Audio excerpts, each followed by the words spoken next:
But the same thing would stand here.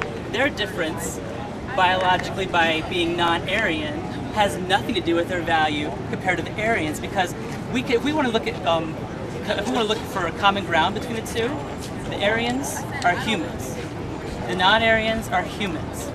I believe they're equal because they are both humans. I'm not talking about cats or dogs here. I'm looking at society and seeing what we do to humans. And I'm seeing us treating different humans differently. And I think that prejudice is wrong. So whether it's based upon any of these or upon age, like here, prejudice ought to be wrong. Oh, so you're concerned about genocide being a form of ageism, discrimination against the very young. That's exactly right. Do you agree with that? Why not? There are perfectly morally justified distinctions between people of different ages. Like what? For example, we don't think that 7-year-olds can be conscripted to go and fight in foreign wars. Sure, but the fact that we don't conscript them because they have not reached a certain age level has nothing to do with their inherent rights. We don't, society does not give them... Where do the inherent rights come from? Inherent rights come from, again, your nature. From science? Yes. I mean, from some scientific fact about you? Sure, well, there are metaphysical underpinnings of this. I agree with that. Well, perhaps you'd like to explain what those are and lose the talk about science and really admit that you're engaging in metaphysics. No, I think there are two layers here. First of all, scientifically, what is it? Second of all, metaphysically, does it have value? Those are the two issues we must grapple with. That's an ethical question, not a metaphysical question. Metaphysics is, you know... What is someone's essence? What is this talk of essence? What's an essence? An essence is, what are you? Ontologically, I know you're something. I mean, I see you in front of me. My question is, what are you? I believe you are a human. Good. Excellent. Very observant. We have common ground, right? We're members of the same species, my friend. Absolutely. Yes. That's great. So now my question is, I know what you are. Do you have value? In some very minimal sense of what I am, yes. Sure. So if I'm going to ask, do you have value? I look at you and I say, you know, you're different than me. I'm only 5'6". I don't know how tall you are, but we're different height, different size. Does that make either of us more or less valuable? Our difference in size? What do you mean valuable? Like, is it better to kill me? Because I am maybe, let's say I'm shorter than you. I don't know.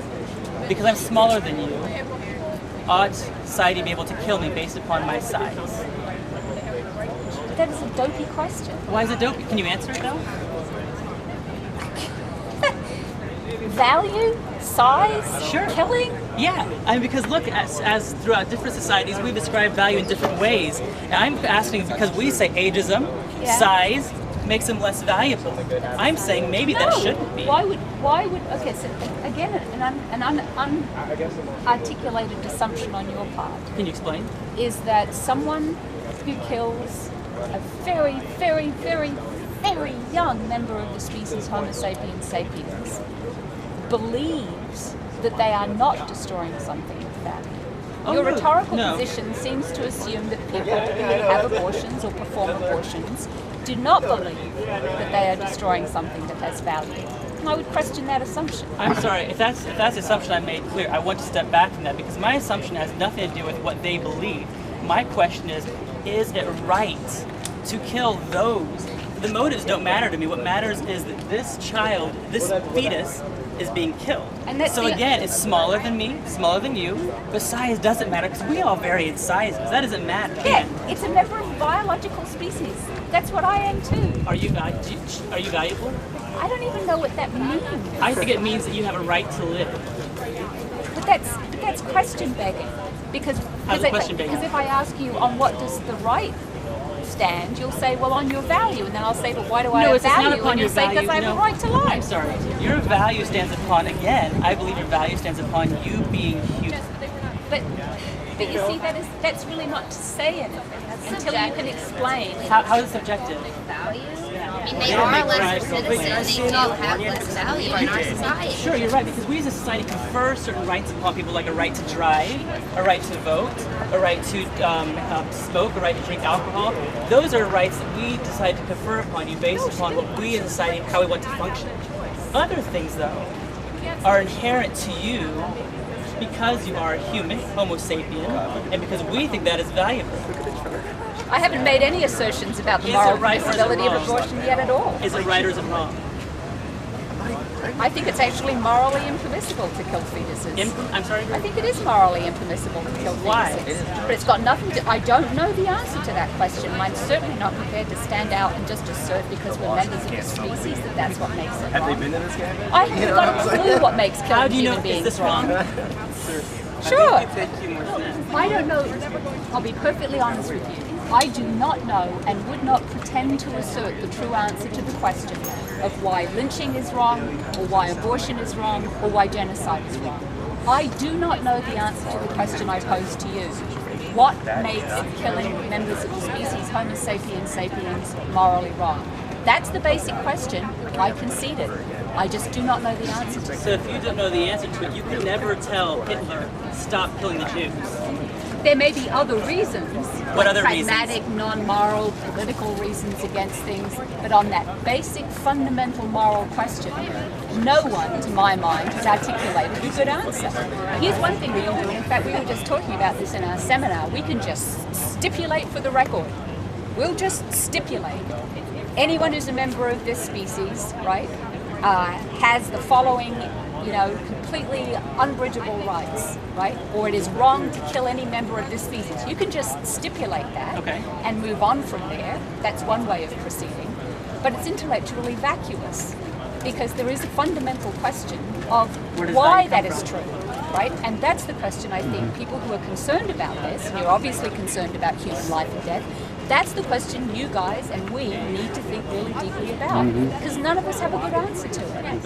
Okay. I don't know the I can see answer. that. You don't know the answer. If anyone here knows the answer, you get A+. Okay, I can see. Can I step across the fence for a moment, just figuratively, and tell you my personal view on that? I'm not going to speak for the Terps for Life for this organization, but I want to give you an answer, and that would be that if we have the worldview, the metaphysical idea that the world we know that was simply perhaps always exists, or whatever answer we have, we hold to some kind of atheism. I think we're really going to. Oh, sorry. Yes, sorry. You give me an example. I'll give you an example. I think we're going to really struggle to explain the value that humankind has. Yeah, that's right. We do. It is a struggle. But I don't know the answer. But as a theist, I believe that mankind has value because he was made in the image of God. Humankind. I'm sorry? Humankind. What did I say? Mankind. When I say man, I mean man or woman as the old classical sense. I'm sorry, I don't mean to offend. Humankind, when humankind was just wrong.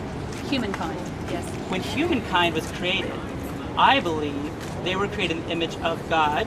I'm not speaking for this for Terps for Life organization. I'm explaining how I see value coming from the Creator down to those who were created in His image, and that's my understanding of it. Okay. Now, I think that if someone were to hold an atheist worldview, they'd have a very hard time saying this is actually morally right or wrong. Okay, good. All right. Someone They might, can. because there is no sort of divine Value. source of value. Sure. But so, I don't know. Suppose I come from the,